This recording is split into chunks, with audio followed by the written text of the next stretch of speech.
খাতি দিছি এই কটা কবুতরের এই দুইটা কবুতরের জন্য, সামনের এই দুইটা কবুতরের জন্য। তার ভিতরে নর কবুতরটা একটু ডানা উঠছে, মাঠে যায়, কিন্তু মাদিটা যায় না। তারপরে দেখেন খাতি তো দিচ্ছি, কিন্তু কি খাচ্ছে তারা। আয় অনেক কবুতর আছে দেখেন, লাভ যায়, দেখি কি করে এরা। আসলে এই সব কিছু একটু জলজন্ত প্রমাণই দিতে চাই যে আসলে কবুতরে কেমন খাইতে দিচ্ছি, কি বৃত্তান্ত। এই যে একটা কবুতর আইছে, আয় দূরে সরে যাই, ভয় পাচ্ছে। আয় আয়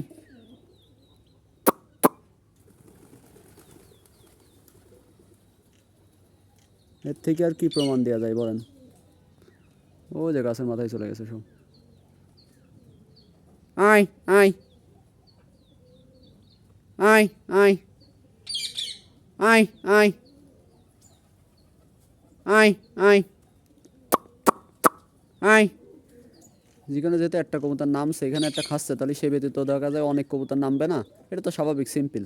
যেহেতু একটা কবুতর নামছে সবগুলো নামবে, কারণ ভয় পাওয়ার তো কোনো ওয়ে নেই। তাহলে এরকম করতেছে কেন, এরকম করতেছে কেন, কারণটা কি? হ্যাঁ, পিওর জ্বালালে হলে এটাই হবে। এই যে মাঠে চলে যাচ্ছে, ওই দেখেন, ওই যে চলে গেল এক জোড়া,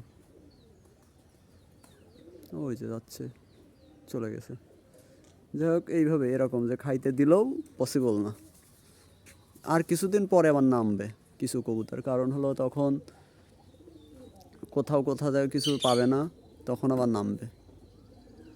তো এখন আর সম্ভব না এদের দ্বারা এভাবে খাওয়ানো।